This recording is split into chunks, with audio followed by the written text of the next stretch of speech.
talks. And for the last lecture, it's my pleasure to introduce Professor Prayesh Kumar from the International Center of Theoretical Sciences, ICTS, a part of the Center for the Tata Institute of Fundamental Research, to talk about numerical relativity. This is a very new and emerging field where we are trying to combine general relativity as well as with the fluid dynamics. And there's a very exciting opportunity to expand things and learn more about this from Prayesh Kumar. Prayesh, please go ahead.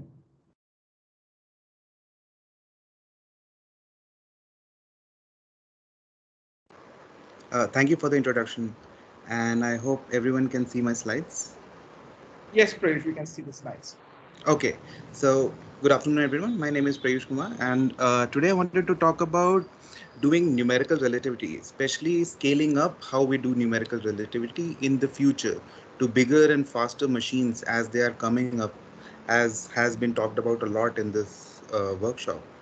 And the kind of problems that numerical relativity we traditionally deal with are quite different from what has been talked about so far. So we will talk about how we can extract gravitational waves from doing numerical relativity.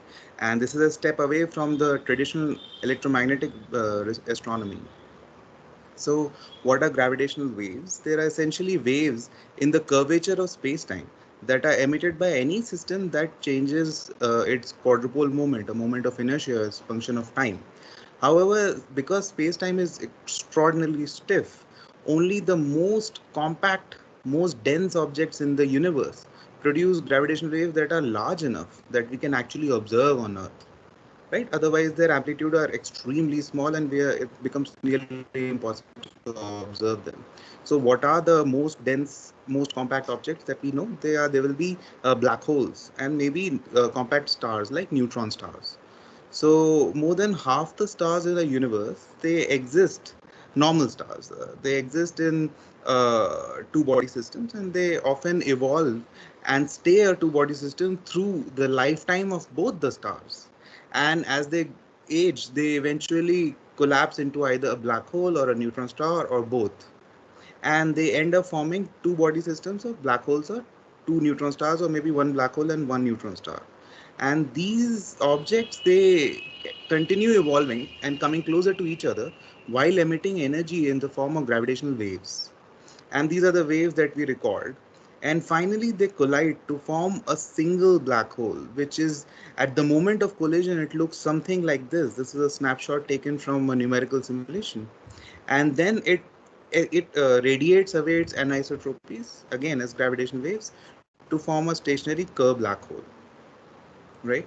So now gravitational waves that we have seen from such systems have been of a somewhat of a surprise to us.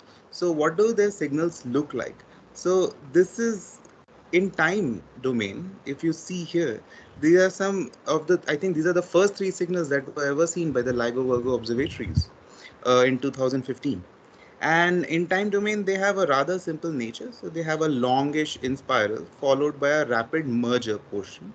And as the masses of the objects increases, the in spiral becomes short, becomes goes out of band. Goes at a lower and lower frequency. And so if because of our detectors being band limited, we are only able to see the later on portion. And if you increase the mass further, like for this event, which is probably the most famous event of these three, we only saw the last few in spiral cycles along with the final merger portion. And it's important to understand that numerical relativity is required to precisely model these later orbits, where the black holes are or the common neutron stars are quite close to each other, such that most of our approximate solutions to Einstein's equations completely break down, and especially at merger, where we have no other way of knowing what Einstein's equations give us other than numerical relativity. On the left, you can see the frequency domain diagram of exactly these three signals in the same color. And as I said, and this is the bandwidth of our detectors, right? And as you can see, the longest is orange one and the green and the blue. And you can see the signals shifting to the left or to lower frequencies as you go from orange to green to blue. And yeah, and so this earlier part is the in spiral followed by the merger and the ring down fall here. So as we have more and more heavy black holes, being able to see the merger becomes quite critical. So we'll not go into the details of our instrument that actually does the observation. Suffice it to say that we have these compact binary sources out there in our universe that we anticipate seeing gravitational wave signals from, and we have a LIGO detectors that take these gravitational waves as inputs and converts them into a time series like signal that we saw earlier, which would be these time series signals right here. And those come out after calibration, after rather undoing the calibration of the detector, or rather undoing the detector's response function. We get clean strain data. Now this strain data typically is dominated by instrument noise, and our signals are relatively tiny and pretty much hidden in the noise. And the only way we can figure them out or dig them out is by using a technique called match filtering, which has been talked about before, which requires some form of what you expect the signal to look like. You take these templates and you filter your data with it. So if that particular signal exists in your data, then you actually are able to recover it. If not, you get nothing out. So critical to this match filtering stage is the availability of gravitational wave templates, which have to be available if the order of thousands or hundreds of thousands or even millions to cover the entire parameter space of possible signals. And all of those are used as individual filters to filter all of the data coming out of all of the instruments. Then still we find that there are noise artifacts that mimic our signals, and we must use a secondary stage again using the same signals to reaffirm our belief that what we found as events are actually real events. And after these two stages, what we come up is some with a figure some that nicely summarizes the results of these two stages, where we have histogrammed the loudness of our triggers coming out of both of these stages. And on the x-axis a reweighted SNR, which is a combination of the SNR coming from match filtering stage and some other quantities that are computed during the signal consistency stage. And you can see the histogram has more than a million noise trigger. This is from only a few hours of data, with an event standing out far above the distribution of noise triggers. And if we are able to separate the event, that's how we are able to claim it as a real event, right? And once we have found it, now the task is to figure out what the real physics was that generated this signal. And again, we do Bayesian parameter estimation to convert this data, this time series, into the precise properties of the black holes or neutron stars that gave rise to this. Again, we need waveforms for this stage as well. So the central point to all of our data analysis pipelines are the templates that we use. And these templates typically come from approximate or semi-approximate waveform models.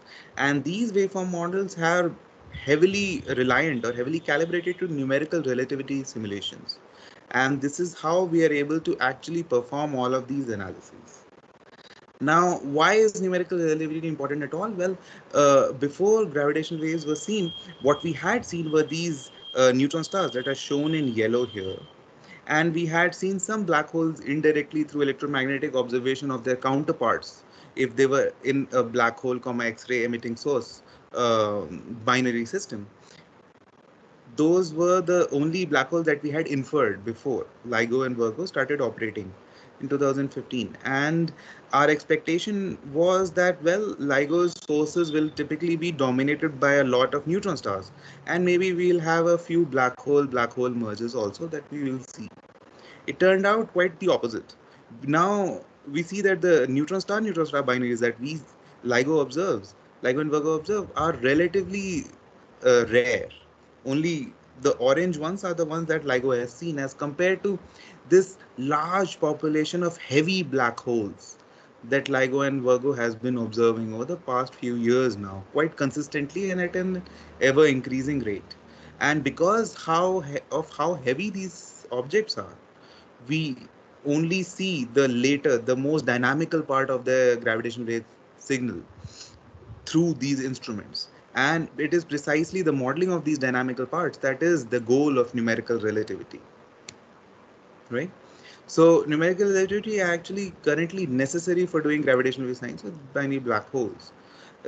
Typically, without numerical relativity, uh, loud events, including the very first event in 2015, would have been detected with much lower significance or much lower statistical confidence in it, and people would have been much skeptical towards whether it's a real thing or not, because in 2015 we had never seen gravitational wave signals before. So establishing confidence was important.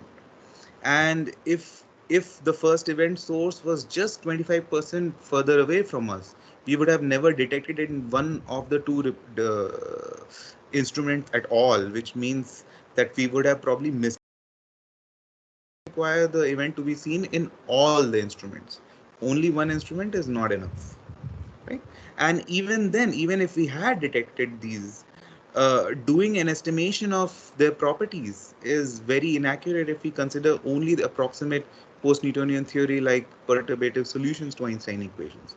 For example, this figure shows a joint measurement of the final black hole's mass and spin that is formed after the merger of the two black holes.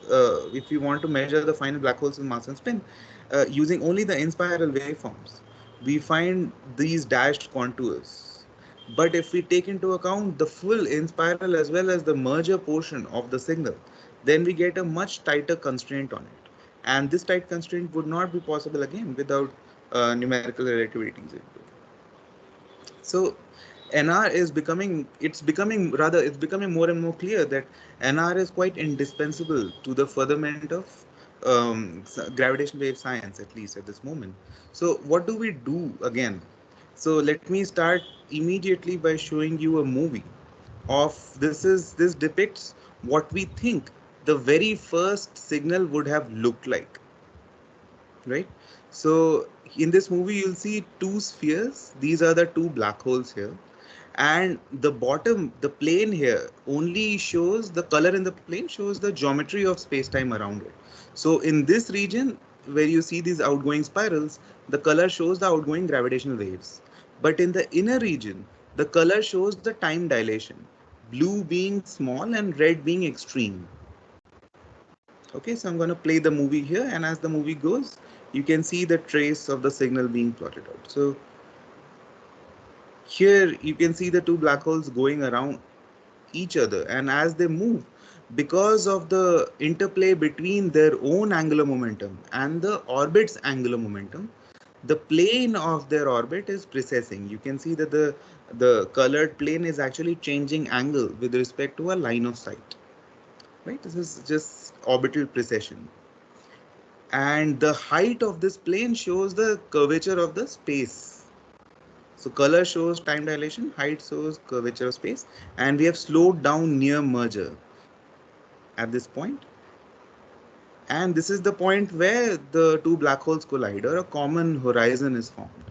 And finally, the horizon settles down into a nice curve-like black hole.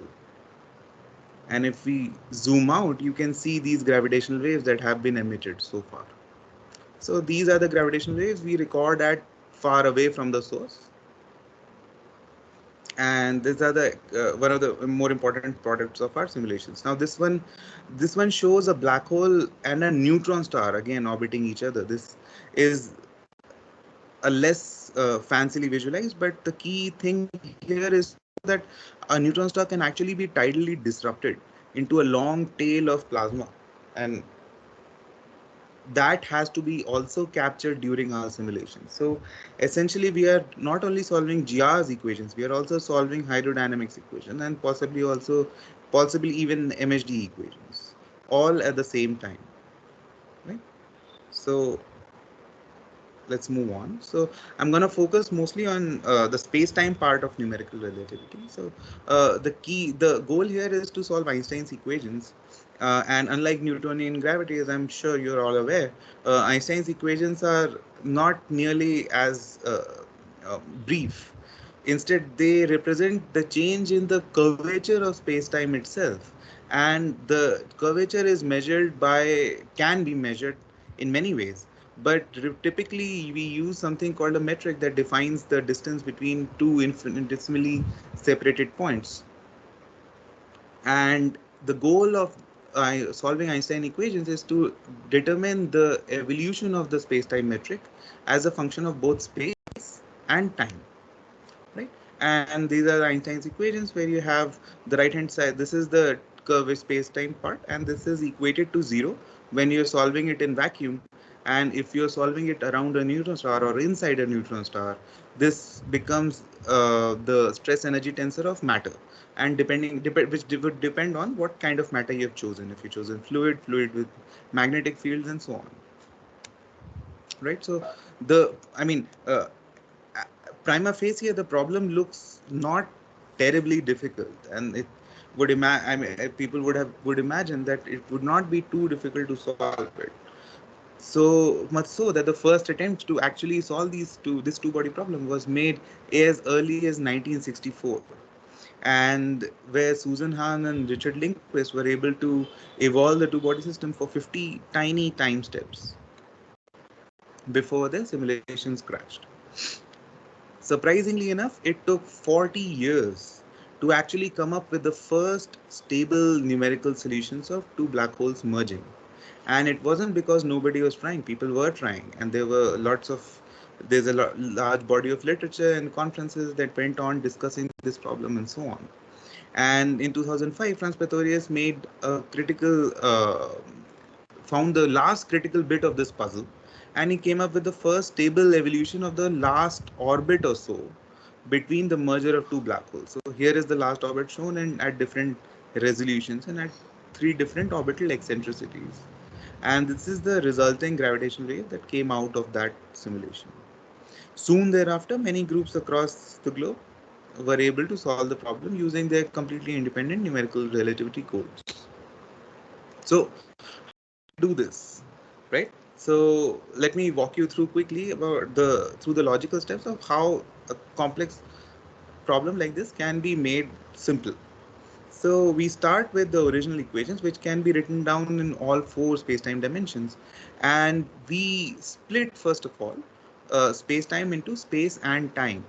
That means dividing the entire space-time. If this uh, tube here can represent a 2-dimensional space versus a time coordinate, then we can divide this into space-time by taking slices of this, and each slice is given by a constant time coordinate.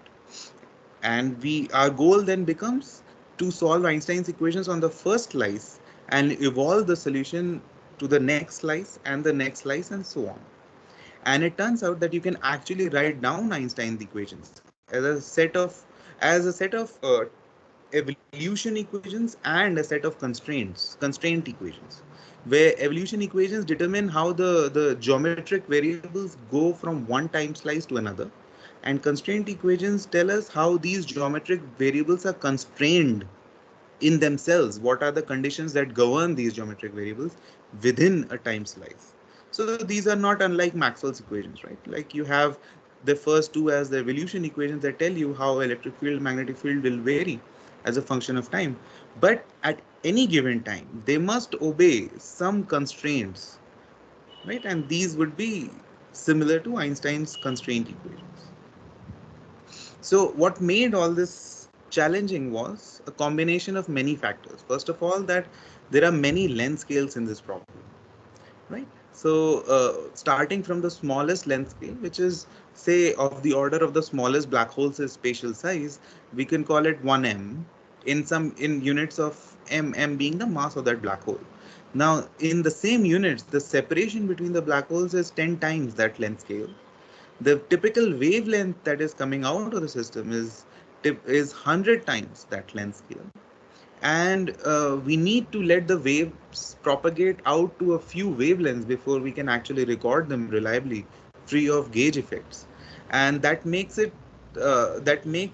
the problem more complicated, because now our domain has to be 500 to maybe 1,000 times the length scale of the smallest black hole. So our length scales vary by 3 orders of magnitude. Could be more, depending on how what is the mass ratio of the two black holes.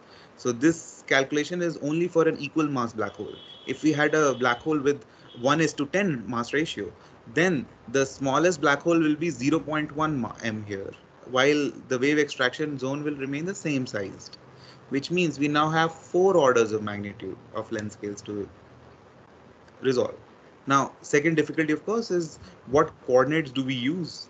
Because we don't know what space-time we are solving for. Our space-time itself is a dynamic entity. So our coordinates themselves become dynamic entities. So that is somewhat of a technical challenge. Then putting black holes on a grid, of course, we cannot we cannot represent black holes on a grid.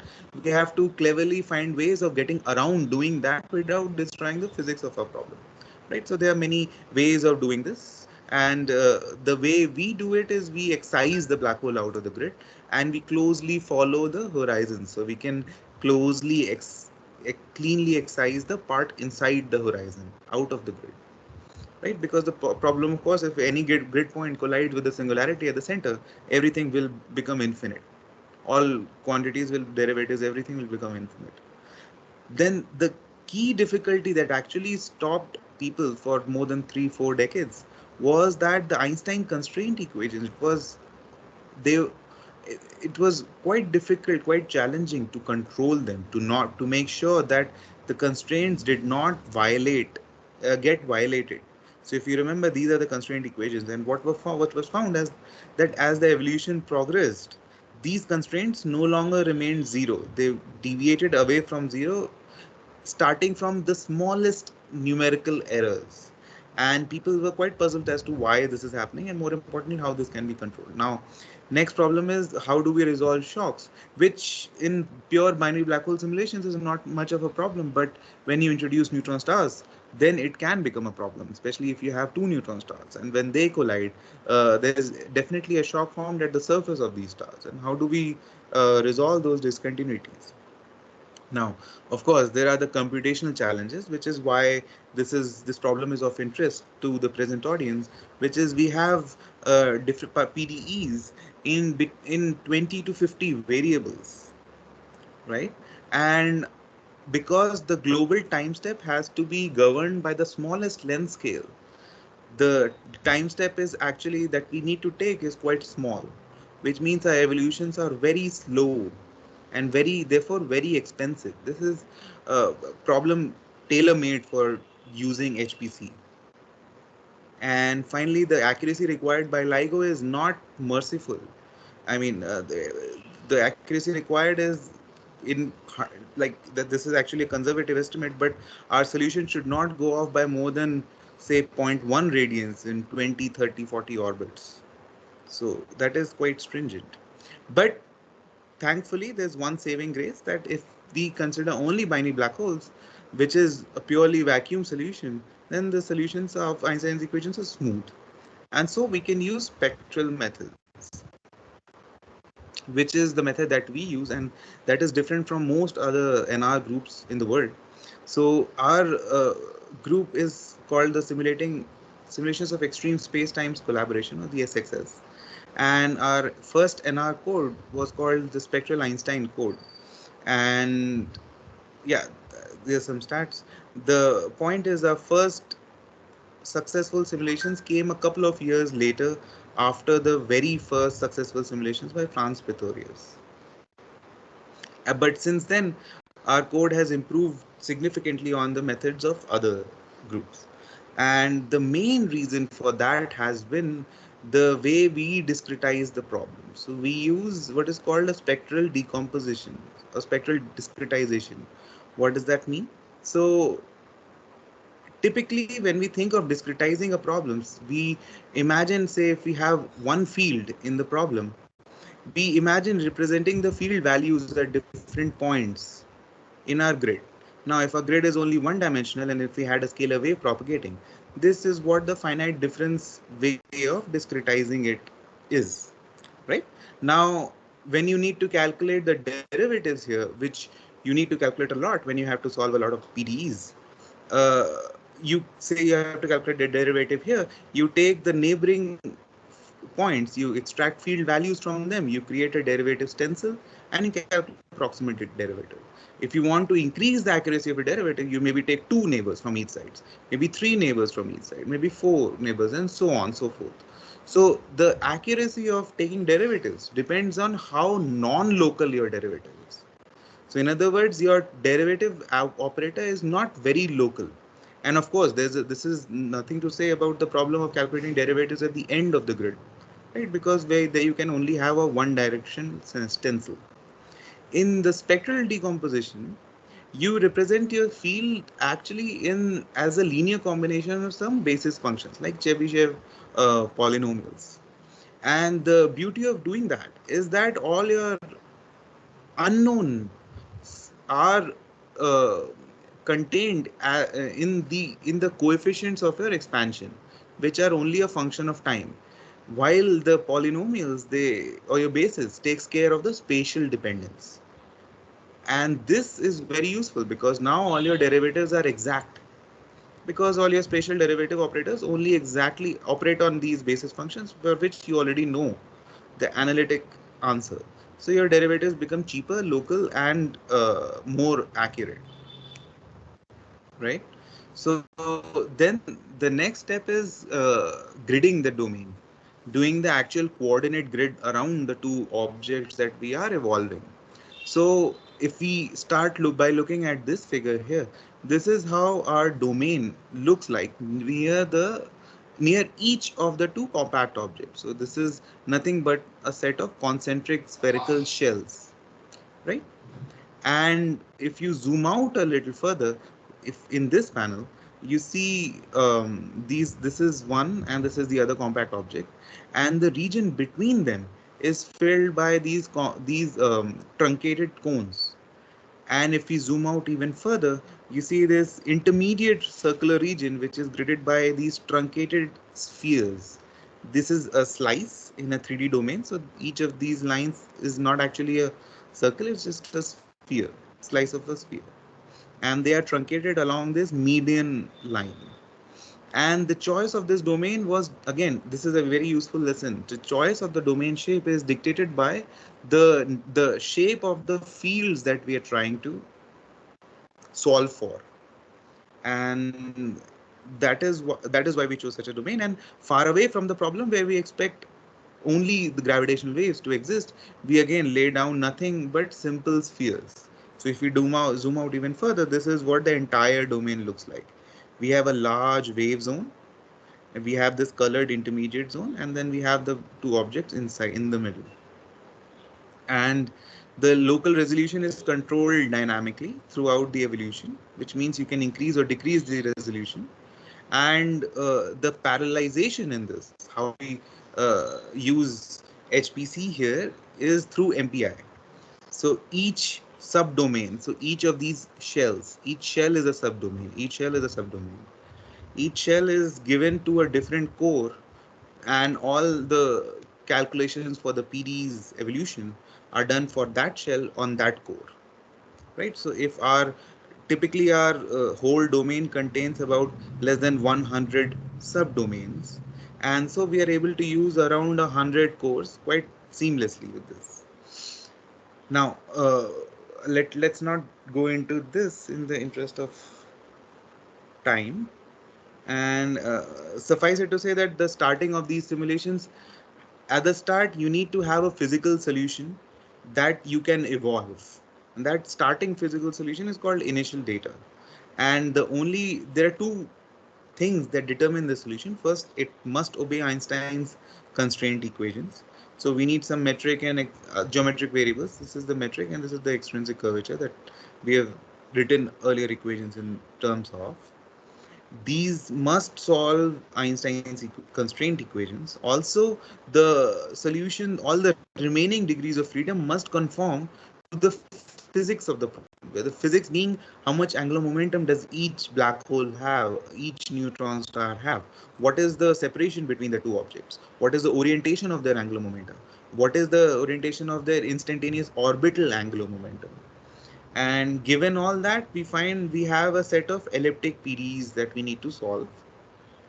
And again, for this, we use a domain that is quite different in shape from our evolution domain, which looks like this. We find this to be sufficiently complex enough to solve elliptic PDEs, so we don't go for more complicated. And we again use a spectral decomposition of all the fields, so all the derivatives are known analytically and so on, and we are able to do a fairly good job of calculating the initial data. And here you can see how quickly, as a function of the iterations that we have done, or actually how, as a function of the density of our grid, how quickly our constraints go towards zero. So at some point we are able to converge to nice and clean initial data that we can use. Now let's talk about the evolution system again.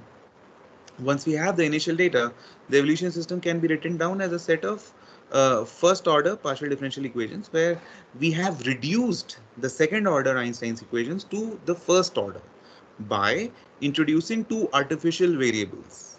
Right? You can, this is a general technique. You can take any second order PDE and reduce it to first order. You introduce two, basically the spatial derivative, the first derivatives of your field, which was only GAB, now become free variables in themselves. So pi AB is the time derivative and phi IAB is the spatial derivative. And now instead of having just this, we have three sets of tensors that are now free fields for us. And this is what the principal parts of, or the left hand sides of Einstein's equations look like. We are not showing, I'm not showing the right hand side here.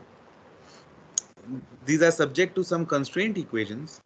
And what was found earlier, as I told you, that these constraints actually grew up exponentially. Or in other words, if you write down the evolutionary system for the constraints, they had terms proportional to the constraint themselves. And I don't need to tell you that this kind of an equation is just a recipe for disaster, right? Like you can see this from a simple example. Imagine you have nothing but four-dimensional space-time flat and one single scalar field in it. This is the wave equation, scalar wave equation, and you can reduce this second order equation into this set of three first order equations. Now you have psi, pi, and phi as the three free variables. Pi is the time derivative of psi and phi I is the spatial. Now in doing so, you have added this constraint, right? This is the definition of phi. Phi must be the time spatial derivative psi, but there is no guarantee that this will be obeyed once you start evolving the system. You can get spurious solutions, and so you require in the system this constraint to remain zero at all times. And if you write down the evolution equation for constraints, you find that the right hand side is actually zero, which means if your initial data had some violation of this constraint, it will never dissipate away. It will stay in your solution forever. But if you cleverly changed your evolution system to add this term here, right? Again, remember, this has to be analytically zero. So you have not really changed the physical solution here, but you have changed the nature of the evolution equations for the constraint terms. And this is the new form, which means that now, no matter what initial value of constraints you had, with time, they will decay to zero. So this is a much better evolution system to solve than this one. Both of them have the same physical solutions, but the unphysical solutions of the system are unstable. They will decay back to the physical solutions. And this is a neat trick uh, to have under one's belt. So this is also the approach that was taken for Einstein's equations. And in red are the constraint damping terms that have been added. And this is the full set of just the space-time equations that we solve.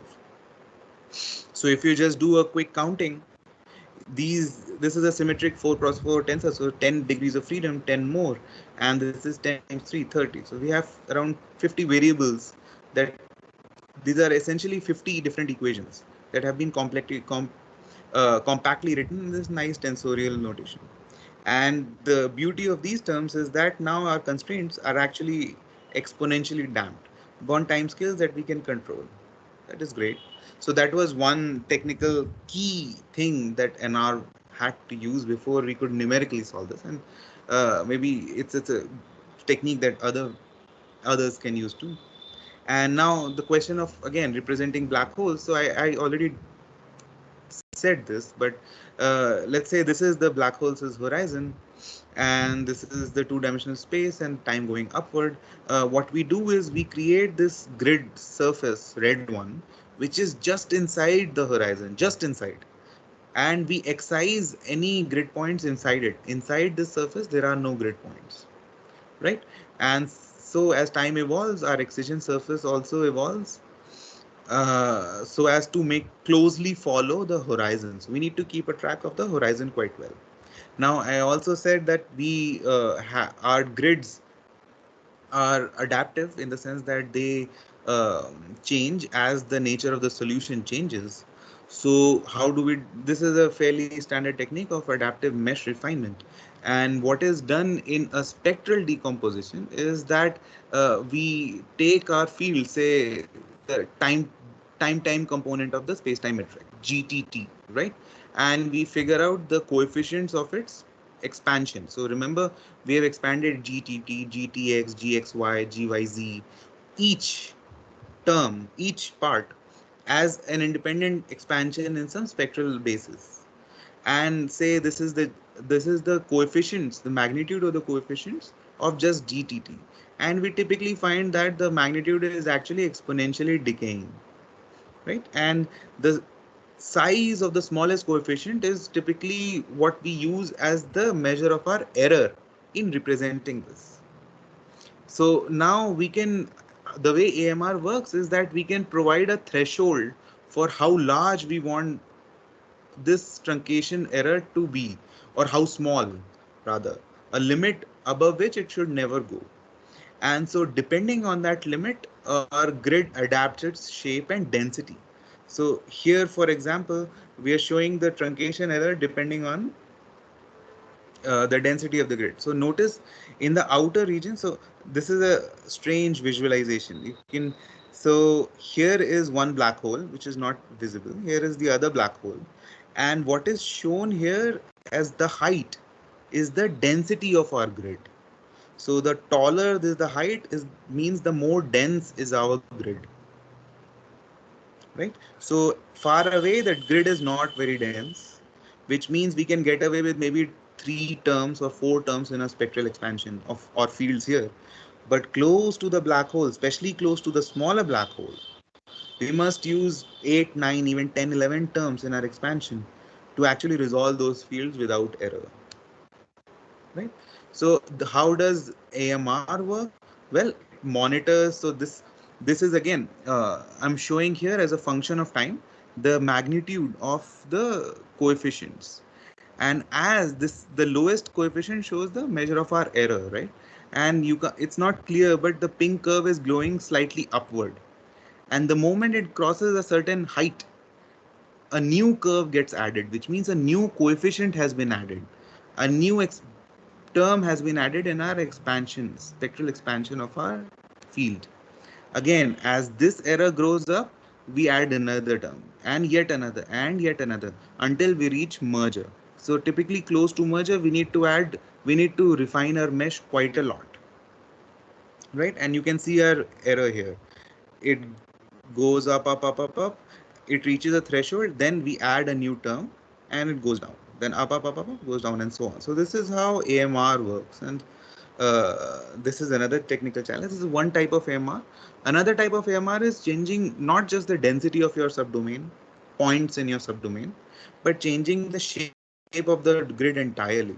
And that's another type of refinement that you can do on your grid. But let's not go into too much detail about this. Again, one key feature, of course, is to be able to track the apparent horizons pretty well. And we do that by using numerical control systems, in which what we do is we solve for our apparent horizon at any given time, and we represent it as this, as an expansion in spherical harmonics. And we keep a track of these coefficients. And as time progresses, and you can already see this is a bigger black hole's horizon, this is quite deformed. This is a smaller black hole's horizon, it's also deformed. None of them are circular, and their geometry is actually quite time dependent and gauge dependent, right? So they're changing very fast. And we have a control system that keeps track of these coefficients, that automatically keeps track of the shape of these horizons. Okay, so that was our first code, spec, right? And this was a set of difficulties that I had listed earlier. Now, as I described, we have been able to solve some of these difficulties. We are able to solve the problem of handling many length scales by having AMR. We're able to lay down coordinates by choosing some gauge. I didn't talk about this aspect too much, but I can share this in the question answer session maybe. But putting black holes on a grid was definitely handled well by SPEC. And handling Einstein's constraints was also done well. However, SPEC is not able to resolve discontinuities very well. And neither is it very computationally amenable to scaling up. In the sense that if you have a simulation, if you had a cluster of say 1,000 cores or 10,000 cores, that does not mean your simulation can become say 10 times faster than 100 cores, or using 100 cores, or 100 times faster than if we were using 100 cores. No, our this code only scales up to maybe 100 cores, and beyond that, if you keep throwing computers at it, the performance is stable. It doesn't increase, which is bad because we are limited by our communication between our subdomains and the global nature of our. Essentially, we are limited by the way we parallelized the calculations, right? Okay, yeah, I should say that for the space-time fields, when neutron stars are involved, an entirely separate grid is added to the domain on top of this grid. And this grid does finite differencing. This doesn't do a spectral expansion of fields. And on this grid, the behavior of neutron star is captured much more robustly. The shocks and so on are much better handled by finite differencing. The cost, of course, is we have two grids, much more expensive to maintain. We have communication between grids, which is bad. And finite difference is not the best either for high accuracy needs, right? Which is the last point, but the most important one in some sense. So we went back to the drawing board. Actually, at this point, I would like to ask if anybody has questions.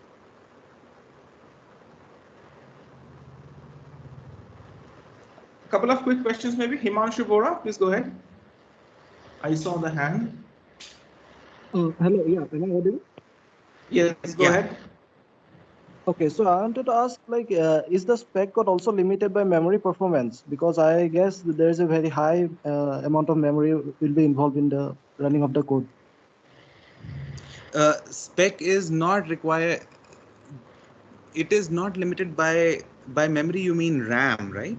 So it's not limited by the amount of memory. It is limited by the amount of information it has to communicate between different cores that are doing the calculations. So it is essentially communication that was what I limited. meant. Oh, okay, yeah, so it's bandwidth limited. So it's bandwidth limited. In other words, if somehow by magic we had a infinite speed of communicating information between cores, then spec would become scalable, much more scalable. Okay, so is it mainly because we are using MPI? Yes. Yes, that's one half of the answer. The other half is it's because of the, well, in retrospect, not very clever way of parallelizing the problem, where we put one subdomain on each core. And that doesn't turn out to be very smart because that makes the calculations very heterogeneous. So remember, MPI works great when your calculations are homogeneous. All your cores are doing something that is as expensive as some other core is doing, and the same. So the amount of computation that each core does must be comparable to every other core. But in this case, if we divide the problem by subdomain, the most expensive subdomain is the one near the smaller black holes. There is a lot of stuff happening there. The length scales are the smallest, the time scales are the smallest, and the tidal forces of the bigger black holes are the largest. So the code that is handling the smaller black hole is typically doing a lot of work, while the cores that are handling the wave zone part, wave zone subdomains, they finish the work and they wait. They just wait and do nothing. So it's a combination of how we parallelize the problem and using MPI to parallelize. Okay, Himanshu, maybe we can go to the next question. Ashish Bhole, please ask your question and quickly. I saw that there are some boundary conditions specified, but how do we take care of spectral methods along with the boundary conditions? Because I think that spectral methods are more suitable for periodic boundary conditions. So spectral methods, what we do is we take radiative boundary conditions. So you're talking about boundary conditions on the outer boundary, are Yes. you? Or which boundary are you talking about? Or the boundary between subdomains? You're Uh, talking about the outer boundary, right?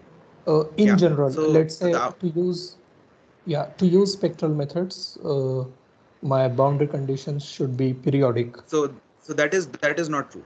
That is not true. Okay. And in this problem specifically, there are three external boundaries. Mhm. One is this one, and the two are the excision surface boundaries inside these areas. Now, these excision surfaces, since they're inside the horizons, nothing can come out of them. So we need no boundary conditions there. Okay. Here, outer boundary is where we need boundary conditions, and we need specifically radiative boundary conditions that let outgoing waves go out, but they don't let incoming waves come in first. Second, you must not allow violations of Einstein constraints to enter from the outside. Mhm. So using these restrictions, we can come up with some correction terms to the right hand sides to our PDEs. And those correction terms are only applied to the grid points that lie on the outer boundaries.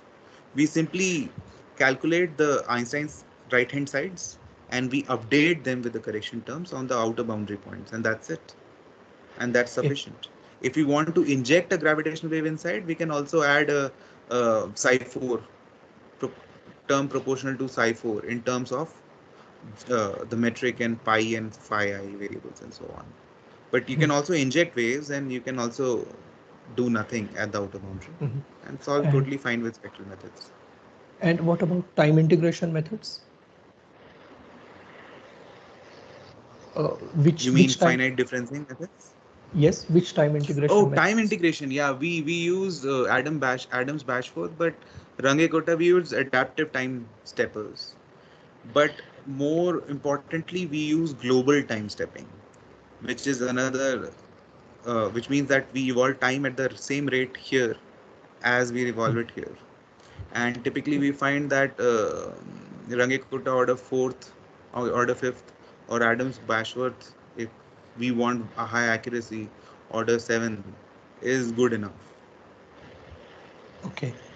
Okay, so let me get to the next part, which I think is more exciting actually. This is about how we solve the remaining difficulties. Right, so this is probably more interesting to the HPC audience here. So if you remember, these are the 4 remaining difficulties left. How do we handle multiple time scales? How do we make our simulations faster? How do we handle shocks and get high accuracy all at the same time? Right, you can handle 1, 2, 3, but if you compromise 4, if you want to keep 4 and 1, 2, 3, that's not that straightforward. So we realized that there were fundamental premises of spec that had to be changed, and we changed 3 critical things. First, the discretization scheme needed to be changed. We use spectral discretization, but we need a scheme that is actually local at high order, local, not global like we were using. It should be able to handle discontinuities, and it should be able to do inhomogeneous grids. Then we need a parallelization scheme that can scale and use all computing resources. And the way we were using HPC was inefficient in the sense that the cores handling the most daunting tasks near the smaller black hole were making all other cores wait for them to finish their task at every time step. Right, and finally the improvement is another improvement needed is local time stepping, because our time scales vary with geography. Timescales vary with the location in the system. Timescales are the smallest near the black holes and very large in the faraway region. And there is a lot of this faraway region in our domain, remember? So we are essentially wasting a lot of time integrating in the wave zone when we don't really need to. We are only doing it because we evolve time at the same rate everywhere. So how do we solve all these three? Do we add three new things? Go one by one. So we think about discretization, right? So we think about finite difference methods. Now, I've already spoken about this. You have fields represented at some points, and the solution you can think of as conceptually being represented as a polynomial. Now, it is local at low order, but it is not local at high order, because if you want the derivatives to be 6th order or 8th order accurate, you need as many points from either sides to give you information. It can handle discontinuities, and it can sort of handle inhomogeneous grids. Then are the spectral methods that were used in spec, where solution expanded on a local basis. So these are the first two terms of the basis. First is a constant term in each subdomain, and the second one is the linear term. And by combining them, you can represent your solution, which is in green, as the combination of these purple lines, right? So this worked well for smooth solutions. It is locally high order, and it can give you exponential convergence in smooth regions. So it's at both high and low orders, it is local. It can do inhomogeneous grids very well, as spec has already shown, but it cannot handle discontinuities. Anytime you have a discontinuity, the entire subdomain's expansion has to be redone. And that is an expensive operation. It's really expensive. So in other words, the information flux between subdomains, they require strict continuity, right? So then we have finite volume methods, where your fields are represented by cell averages. So purple lines are your field in the entire cell. These are typically, finite volume methods are typically used to solve complex problems where high order solution is not required. Again, remember, of all the difficulties, the main thing is to remain robust at high order accuracy. And so this again fails at high, to be local at high order. You just like finite differencing, you need a wide stencil to do derivative construction here. So finally, we chance upon something called discontinuous Galerkin methods, which combine the best of both the finite differencing methods and spectral methods, where in each subdomain you have a spectral expansion. So you have small subdomains, and inside each subdomain you have a spectral expansion, and between the subdomains you have communication only by the interface between the two, the surface. And this can be arbitrarily formulated. The communication requires no strict continuity. So this can handle discontinuities. If you have discontinuities between here and here, you can give something like the average solution of left hand side and right hand side at the boundary, and DG solutions still work, right? And so we ultimately settled down on using DG to solve the problem of discretization. Again, next thing we had was local time stepping. So as I've said many times before, look at the size of our wave zone, right? What's the point of evolving all these Einstein equations in this empty area? So what we do is we evolve time differently in different parts of, different parts of the subdomain. So imagine this is the bigger black hole, this is a smaller black hole. This is the subdomain around the smaller black hole, this subdomain around the bigger black hole, and this is the wave zone. So what we do is, and y-axis is time and x is space, right? So what we do is we take small time steps, and at each time step, when we need information from its neighboring neighbors, we simply extrapolate. We simply extrapolate the solution here to this point, and here to this point, and that gives the derivatives at this level of time to take the time to the next level here. Now, at this level, we realize that extrapolation error is too large coming from the right-hand side. So we actually take a time step of for this black hole also, near this black hole also, right? But we realize that no such thing is required. The errors are very small in the wave zone. So we continue extrapolating in time. And by doing so, we are able to locally evolve time, and typically we are able to we're typically able to maintain a factor of 4 to 8 between the time step size here near the smaller black hole and in the wave zone, which means that's another factor of 8 speed up immediately of the entire simulation. Right. And finally, the another key difference that I think goes against what has been said before, but MPI is great for problems that are homogeneously divided, where each of the division is nearly equal to the other. Our problem was not. And so what happened was, suppose we had 4 cores and we had, so one of the cores, say this one, will take a long time to finish its tasks, while the other cores will keep waiting for it to finish the task. Right?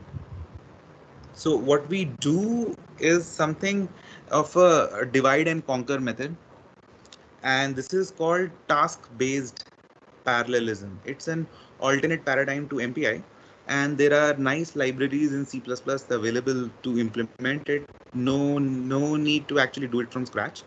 And there's a group at UIUC that has written a library called Charm++ that does it pretty well. Now, conceptually, what is done is, suppose this is your computational domain. You have the cyan ones are your subdomains, and the purple ones are your interfaces between your subdomains, right? So you're doing discontinuous Galerkin calculations. So you calculate volume terms here, and here you calculate surface terms, right? Now, instead of throwing each to a core, what it does is it takes all the calculations into a global queue of calculations. There's a global queue, waiting queue of calculations. And the smaller you can make each calculation, the better. And then you have a runtime system which may be one node, which may be 1,000 nodes. It doesn't matter. The queue keeps sending these small bits and pieces in the order that is needed to the system, the compute system, and the compute system does the computation and returns back the results. Now, this queuing system is also smart enough to make sure that, okay, right now something is being calculated, but few minutes later something else needs to be calculated, and it knows what data needs to be calculated, what data is needed for the later tasks. So while all the computers are busy, it moves data to the relevant core for future calculations. So as soon as that core becomes free, the core can immediately start doing the next calculation without having to wait for data to come in. So in other words, it hides the cost of moving data around behind the calculations. And this is only possible because we have divided our calculations into very small bits and pieces. And yeah, so this is task-based parallelism in a very brief nutshell. And using this task-based parallelism, so here are some what I thought were quite interesting results, where we solved a very simple problem. I think scalar waves of or Orszag-Tong vortex on a laptop with 16 cores, and we took the same code to a supercomputer, Blue Waters, and we had available to us about 500,000 cores. And without much tweaking, we found that our code Spectre, the new code that is called Spectre, scales up quite linearly to the number of cores that are available to it. So this is called strong scaling, and Spectre demonstrates great strong scaling, while the green curve is approximately the scaling of Spec, the first code. It would scale up to say 100 cores, and then it will not improve, not speed up even if you had more cores at your disposal. So this shows alone that the power of task-based parallelism and how it has made our entire calculation rather future-proof in terms of the needs and the availability of hardware in the future, even up to exascale level.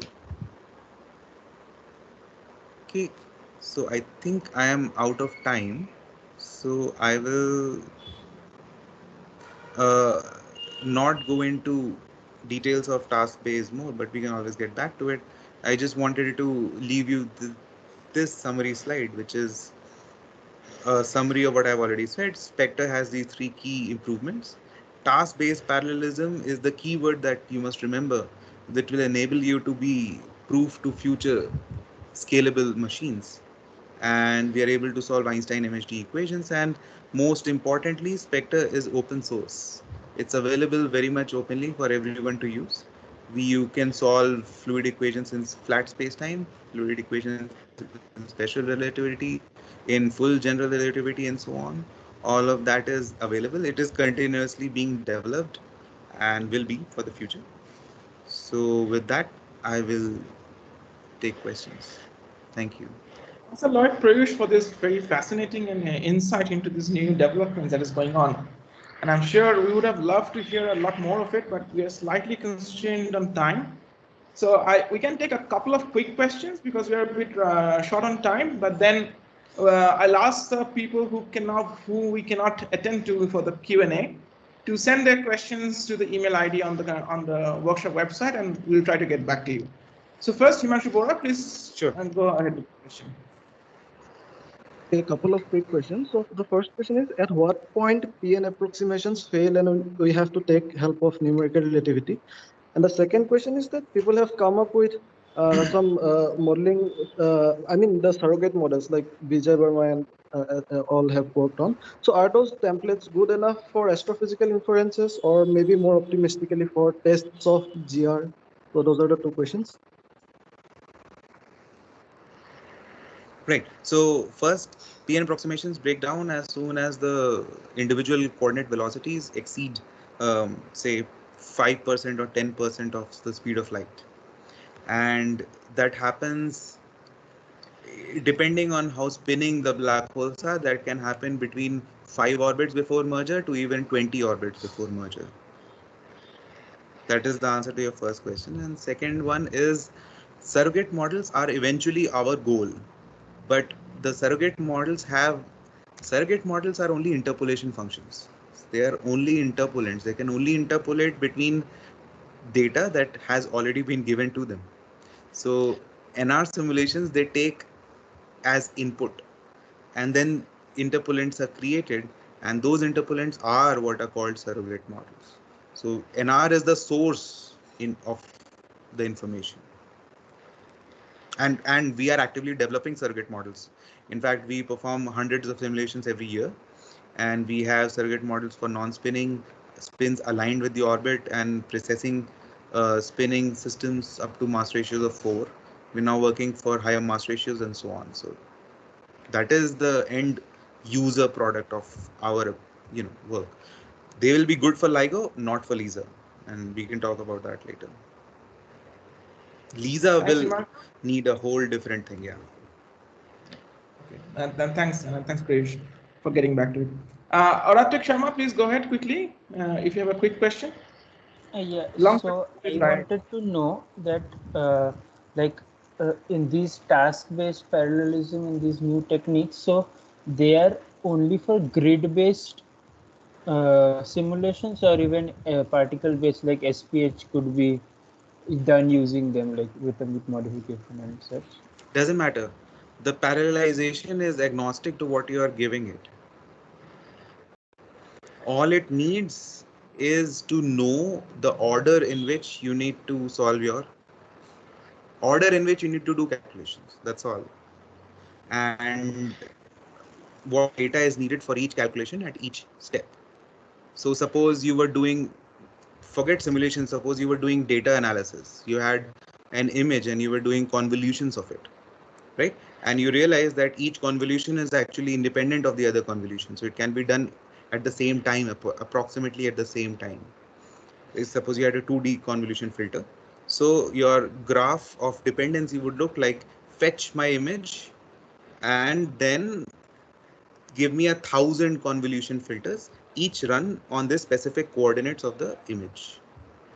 And this graph is fed into the task-based parallelism, and it will manage the whole calculation and give you the final output. So it only needs a computation dependency graph, where A is required for B and B is required for C and so on. Okay. Yeah, so UIUC group has been developing it for 20 years. So I would encourage you to look at the Charm++ library. Okay, thank you. Last question, Shishir, please go ahead.